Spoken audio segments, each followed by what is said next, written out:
Welcome back, guys. Today I'm gonna show you how to find and install a game called Cytus 2.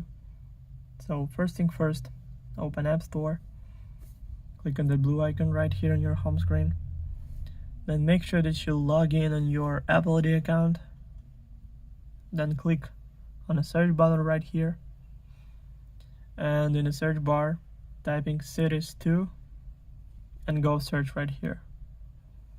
Then scroll down a little bit until you find the game, so click on that. Now it's cost $199, so just click on that blue button. Then to confirm purchase and installation, use Face ID or Touch ID or using password from your Apple ID account. So now it's all done. The game is 3.7 gigabytes. Also, all links will be in the description of this video. Hope you guys enjoy. Thank you for watching. Please like and subscribe for more. Bye.